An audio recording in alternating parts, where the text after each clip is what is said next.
guys, this is Carolyn from All Things Duffy, and I am here with the AK-I cut pile tufting gun, and I am going to show you guys how to remove the scissors. So I'm going to swap the video down so you can see what I'm doing more easily, but I just wanted to say hi, and that's what this video is about. Okay, thanks. So,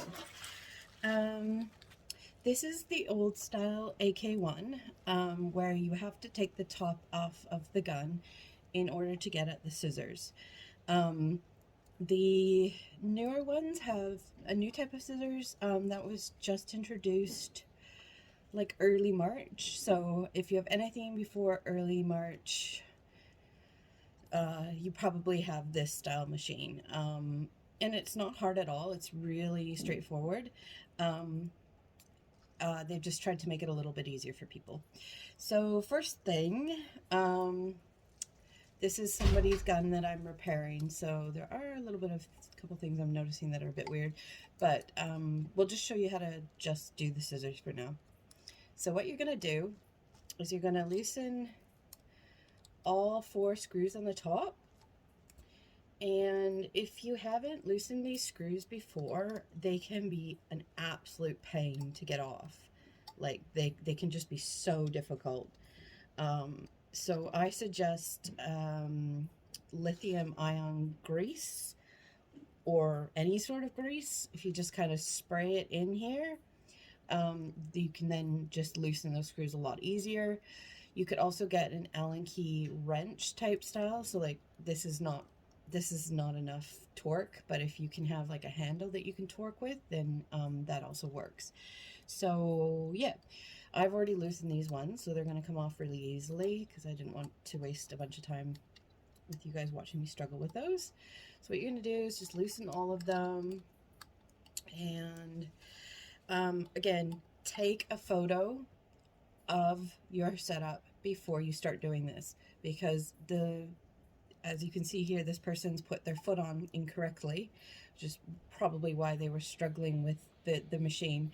If you have a photo, you have a reference. Take photos from every single angle, just have a reference to go back to.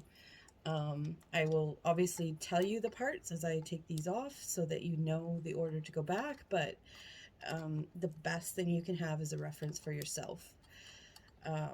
So what I'm taking off right now is your scissor closer, and it's got this little piece here, and that's how the scissors gradually close as they push against this little piece right there.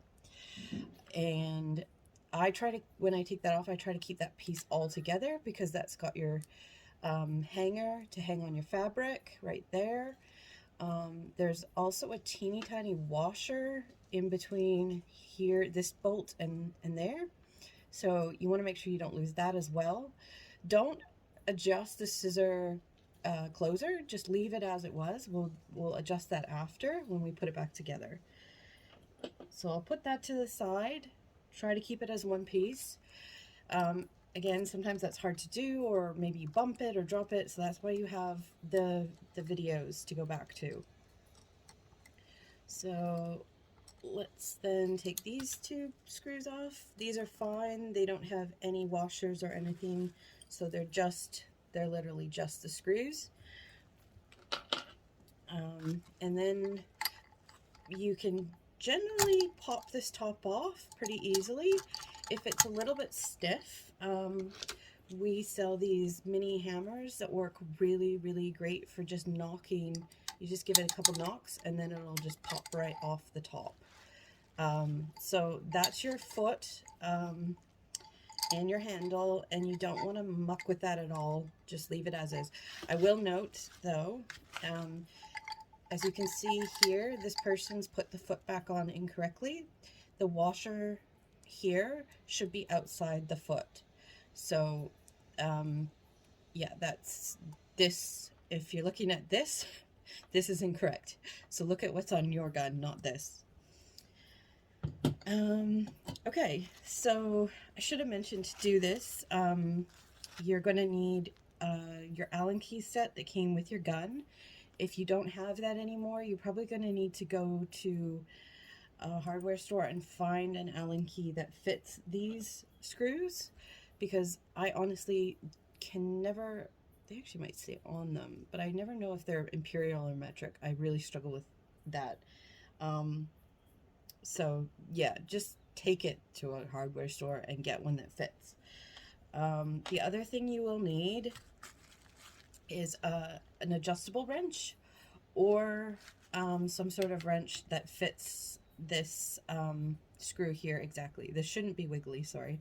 I've already loosened it.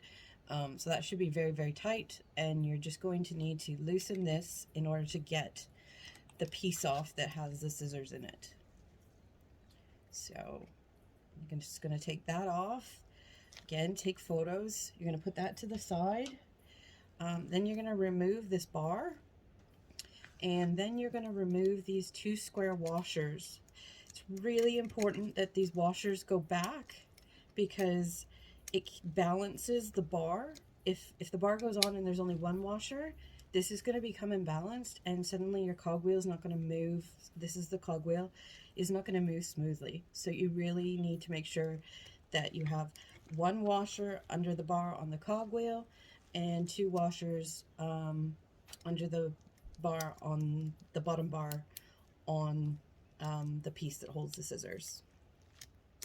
Sorry, I'm struggling to get that off. Probably just tip it. There we go.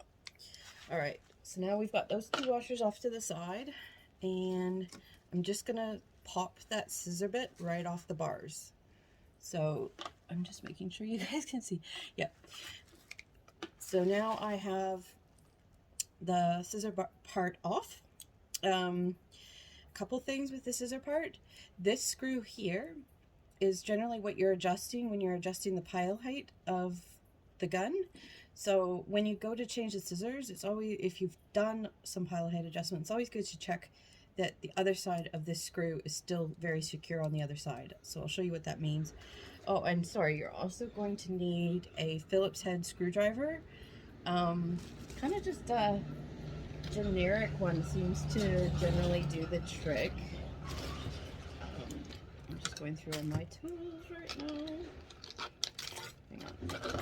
Let me show you out before. Sorry. Alright, so you've got this little baby screw here. So you're going to just twist that, and you don't want to strip it, you just want to get it out. Because replacing this little screw is very tricky. I think you get a spare one with the machine, so you at least have one in case it gets stripped. But I do sell them. They just have to be ground down to the right length, that's all. Which I do, but yeah, it's kind of an annoying thing to have to purchase from a shop. Okay, so now that you've done that, the scissors should just pop out. It depends a bit on, yep. So there we go. Scissors are out. So that if that's your old pair, you're going to put those aside, and you're going to go get your other pair that came with your tufting gun. Or if you've had to order some, you're going to get those ones. It's important that if you're ordering scissors from a shop that you clarify what model tufting gun you have. I know it's very confusing because everybody likes to call an AK an AK, when in actuality there's only one company that actually makes the AK tufting gun, and the rest are all knockoffs. And they supply Tough the World, they supply myself, All Things FE.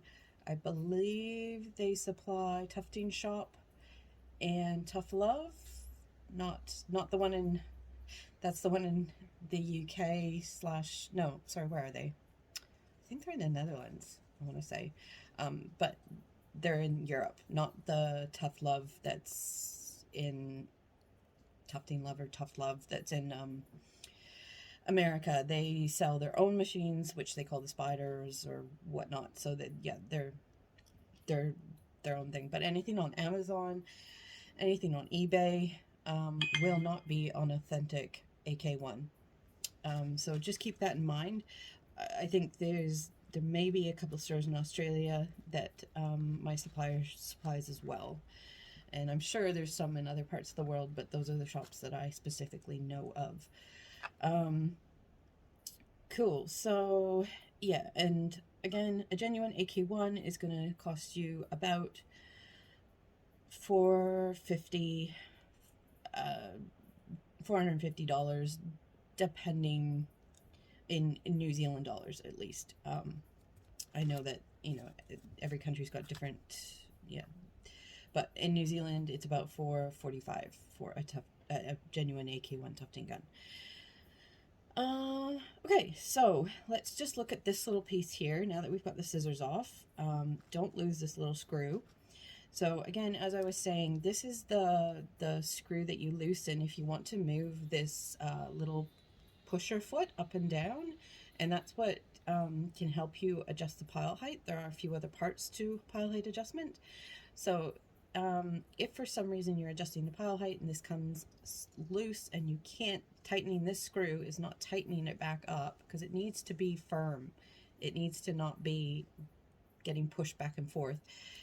This here on the other side, that is the piece that you need to make sure is solid and secured. If you twist this too many times, then it's just gonna, this is just gonna pop right out. So that's kind of an issue. So you just, when you are doing the pile height adjustment, only turn this maybe 180 degrees, 360 at most, and I use the mini hammer again to just knock it down gently, and then you can use this end to just kind of pull it up if you need to pull it up. But anyways, that's another video. Okay, so basically when you have it open like this, it's always good to give it a brush, a clean. You can use a duster to just spray off any grit and goobers. This one's good because it's CRC, so it's also got a little bit of like, yeah, I don't know if it actually has oil in it. I should check. But yeah, it's just a good brand. Also take the opportunity to spray down these two channels, because these channels get quite gunked up, especially if you've been putting oil in them and tufting a lot. So just give those a wee spray like that. And now you're ready to put your new scissors in. And the biggest thing is that you want to make sure that they slide in and they fit in the channel and they're snug. So it's okay if they're pushing against this channel side.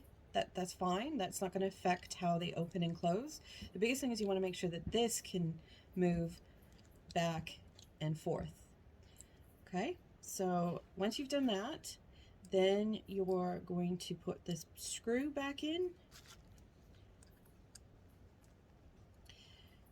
And the new AKs tend to come with silver colored scissors, but the replacement scissors that are commonly sold have kind of a black tarnish to them. So that doesn't mean that you have the wrong scissors. It's just different manufacturers of the scissors, or just, to be perfectly honest, I don't know. It's just how they're sold to us. I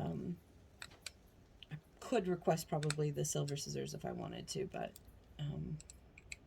I'll wait till I run out of my stock first before I do it. Oh, I'm using the wrong screwdriver. This one's a bit worn down. So we're just gonna screw this screw back in and make sure it is nice and tight. It can be, I feel like maybe I got it in a bit wrong there. Just hang on a second. Okay, so this is how, I'm just trying to see if you guys can see this correctly. This is how it should look when it's finished. I'll zoom in on this, obviously. Don't need to tell you that. So it should be quite flush with the scissors, so that it's not gonna cause any friction when it's on the bars. So this is also, when you have it open, this is a great opportunity to just dust off the rest of it. You can even, if you want, take off this top part. Again, take photos.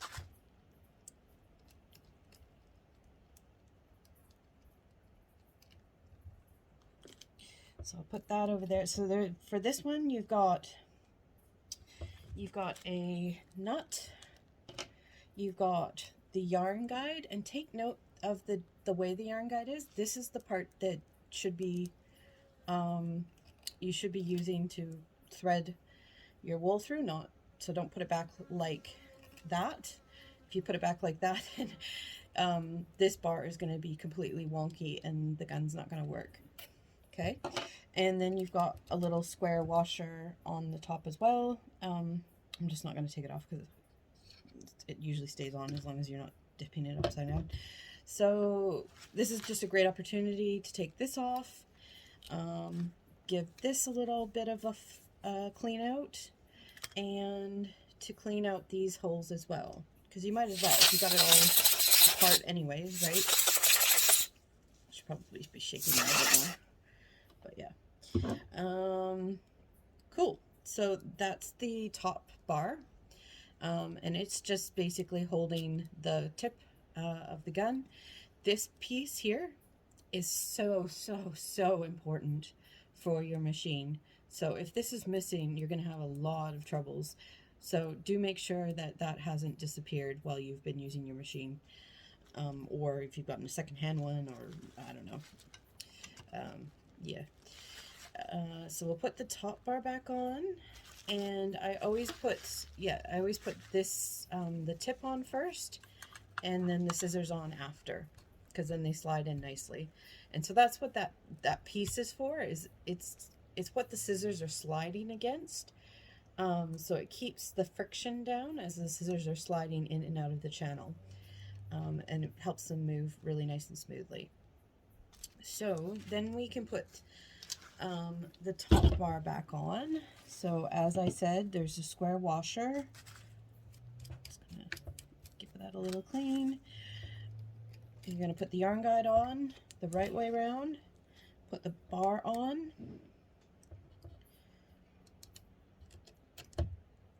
and then the washer.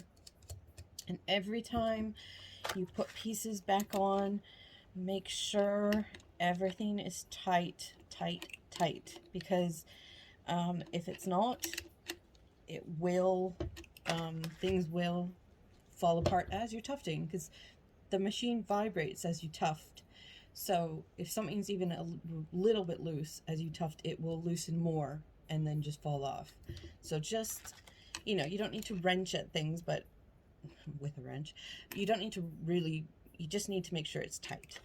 You know, don't make it so that nobody can ever open it again, but just tight.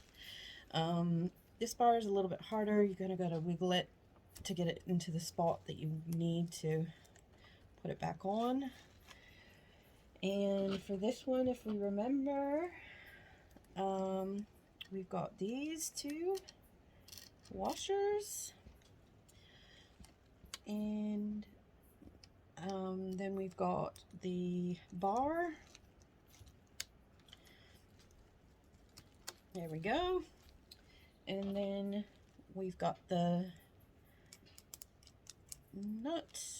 Yes, nut. Sorry if I'm not using the correct technical terms. Hopefully you can just watch along. And we'll just wrench that nice and tight. And we'll just make sure like nothing feels too uncomfortable. The next thing you want to do before you start moving the cogwheel significantly, because every pair of scissors is slightly different, even though this is probably in a very close to correct position, the scissor opener, you want to move it out of the way, because you really don't want, if you turn the cogwheel and this is in the wrong position, you could end up torquing something and hurting the machine. So get it out of the way, then you can move this back and forth and feel that the scissors are moving up and down correctly. Okay, now that we've done that, we can pop this piece back on. oops, the correct way around. Like so. This can be a bit difficult to get back on. So like with some of the older machines, you kind of have to kind of position the bars just so it goes on nice and snug. But I find the newer machines are great. There's no problem. But you need to make sure it's sitting on top of the bars, like not just like the bars actually sit inside. If you see these 4 holes, the bars actually sit like inside that area. So you have to make sure it's snapped on and they are deep inside these little holes. So that's why when I put it on, you'll hear a little click like that. Or that one didn't make much of a click, but it just, yeah, snaps on. And then if you look at it from the side, you know, if it was sitting on top, it would be here. Whereas when it's sitting on, it's there. So hopefully that makes sense. All right, and then what we're gonna do is we're gonna put the screws back on. And then I'm gonna show you how to reset the scissor opener and reset the scissor closer. Okay, so we're back, and what we were reviewing before I had to take a wee break was just putting this handle back on. So we've changed the scissors, we're putting this handle back on, and we just want to make sure it's on the bars nice and solid before we start putting these screws back in. So we're going to start just by putting them in and just getting them all set into place. I feel like I'm, oh no, there it is.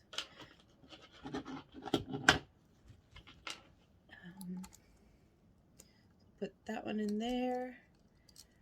So those 2 go on that side where the scissors don't get closed. And then the scissor closer goes on the other side like that. And if you did it like me, you don't have to worry about like the order of the parts, but in case you didn't, just remember on the front one, so the one closest to the tip, you want the hook to hang, and on this one on the back there should be a tiny little washer in between the screw and the scissor closer piece. Whoa, trouble getting words out. Okay, so let's just get that all wound down.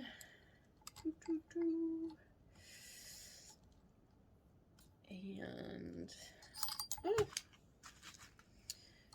this is such an annoying bit to this. This is why the new scissor closer, or like the new scissors that they've developed, are just so much smarter. Because they just like literally, like, you don't have to take this part off at all. It's just a single screw. It's like really easy. Kind of like the AK Duo. I don't know if you've looked at how that one, you can just slide the scissors in, so you can do it from up top, which makes it a bit easier. But the Duo overall is longer, which allows you to be able to do that, which then means it's also heavier and a little bit bulkier to work with. So I still really prefer the AK1, just because for me, yeah, it's light. I don't really use loop at all. It's easy to adjust. Yeah, I don't know. I just prefer the smaller head on the gun. It's not a huge difference, but yeah, I just prefer this. So now that we've done that, if you remember, we moved the scissor closer to the scissor opener to the back. So what we want to do now is we want to, and we did that just because, like, it probably was in the right place, but from scissor set to scissor set, it can vary just incrementally, and that incremental difference can affect how your cogwheel feels and how you tuft. So we just want to reset it. It's just better to just reset it, and then you just know it's in the right spot. So what we'll do is we'll move the cogwheel, and this is one of the most important things that you can learn with your tufting gun, is how to set the scissor opener and the scissor closer. So we're going to go through it. To put the scissor opener back, we want to move this all the way to the back. So it's at, I guess, if it was a clock, it's at 6 o'clock. And then what we want to do is we want to move this scissor opener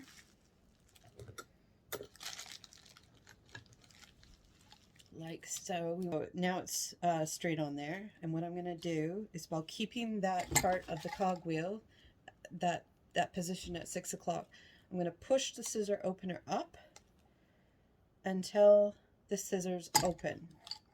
And I'm going to look down the channel here to see the scissors, if they're open nice and wide against the channel. And I'll try to zoom in on that for you guys.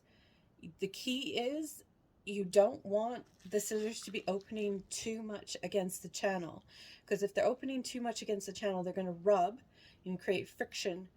The cogwheel is going to feel a bit sticky, and the tip of your gun and that the tip of your gun is going to heat up, as well as the scissors, and that's going to be a bit problematic. So we'll just make sure that that is open and I'm not pushing it too hard. It does take a little bit of practice to just know what feels right, and it can be difficult with cheaper machines because they just are sticky in general. So then now you can see I haven't actually moved the scissor closer, but you can see just with a slightly different pair of scissors. Oh no, actually it is closing. Okay, yeah, I didn't quite push it all the way up. So for this one, so this feels nice and good. What we would want to ideally do is loosen this screw as well before we started moving the cogwheel like that, and have this loose so that what we can do is we can make sure it feels like it's opening correctly and going up. Just push them closed by using your hands, and then wind it back down. Make sure it's opening, it feels good. What you'll really notice is if it's opening too much, when you bring it down, it will kind of catch right here. It'll be like, it should be a little bit of a catch as you go down. It's hard to explain. You will feel a little bit of a movement towards the bottom that's a bit stiffer than the rest. However, if it feels really stiff, then that means your scissors are over closing. So it should be quite fluid. Again, it's sort of something that you just have to practice around with, and maybe even put it in slightly wrong position just so you can feel how it sticks and doesn't feel as smooth as it should.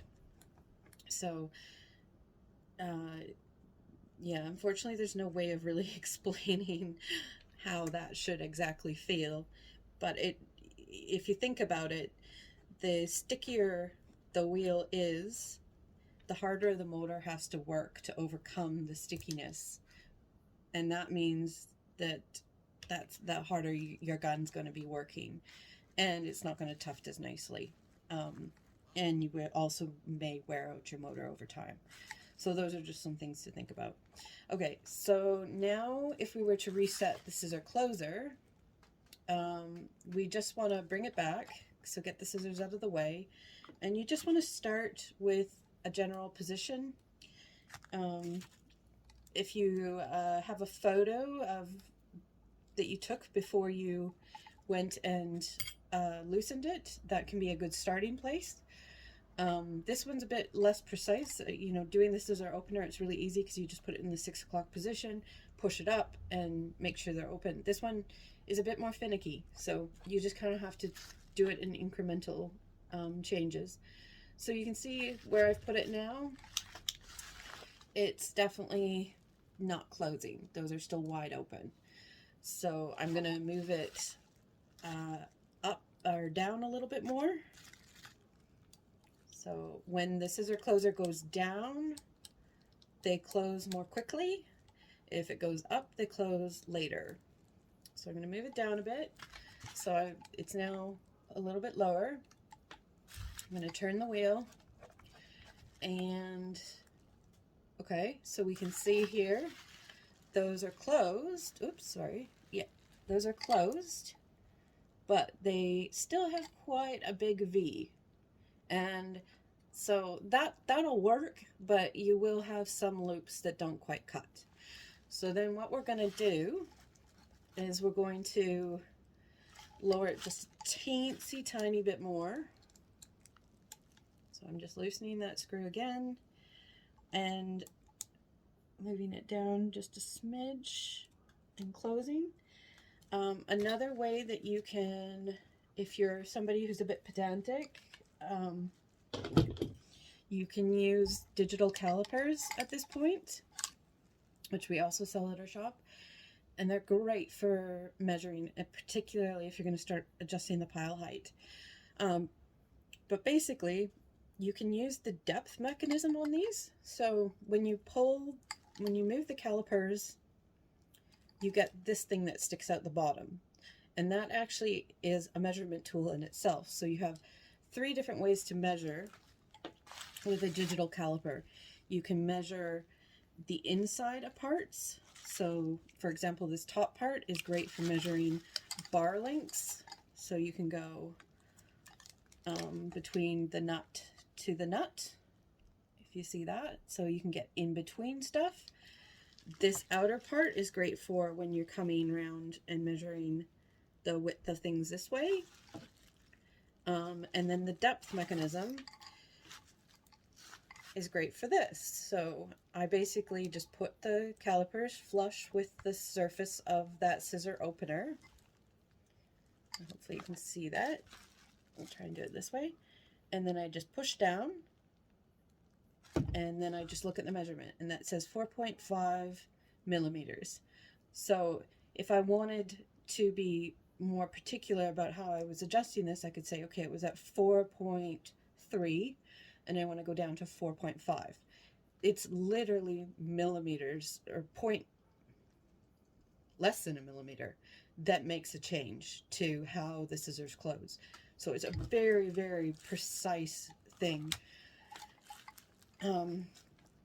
Somebody who I was speaking to recently kind of described how these machines work as a Rubik's Cube.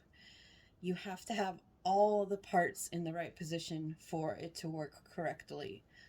Even one, square out of that's not in the right spot is going to affect the machine. So there's lots of moving bits and bops to it, which is why I highly recommend joining my repair course, where I'm going to go through like everything very, very, very thoroughly. That is going to be on April 13th, I believe, 2023. Yeah, so you can check that out. It's under my workshops on my website. I'll just point out some other things that can quickly and easily cause you some problems. These bars are super important, and they need to be opening and closing to help you have the cycle of the gun complete. Otherwise you'll get beeping. Your scissors will suddenly be, when you stop, your scissors will be out here as opposed to back where they should be.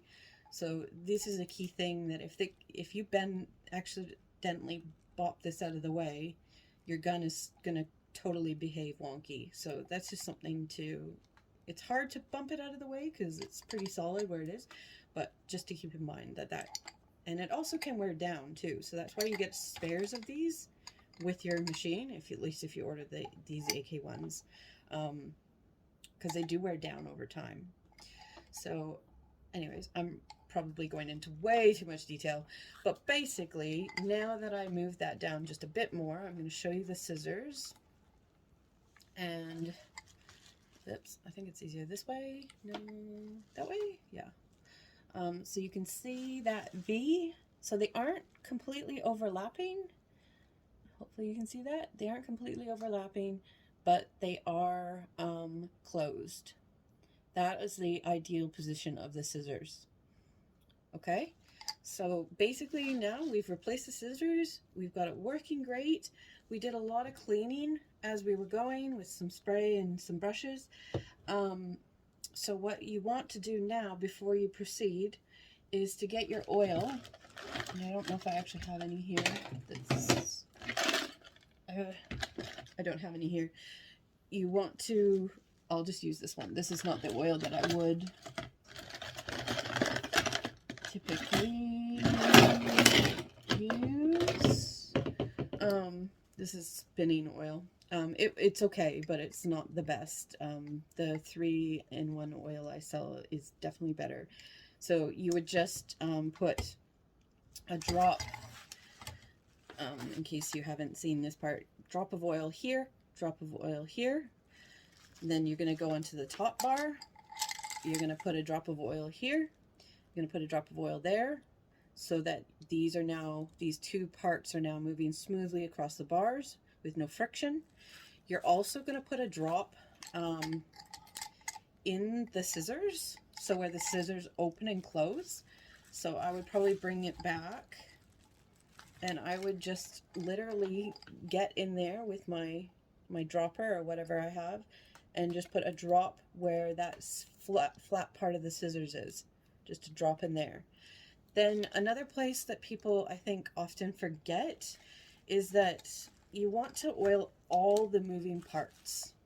So anything that's moving, that means that you need to oil this guy up here. You don't want to oil the bar or this piece sticking out here. You want to oil the bearing underneath. I think it's called a bearing. I'm not quite sure. Or that's constantly moving. That it doesn't need a lot of oil, but it does need a drop of oil every so often. The biggest way to keep your tufting gun working really smoothly is to clean it after every use with a brush, because the buildup of fibers is what causes issues. And to oil it every, it depends on how frequently you use your gun.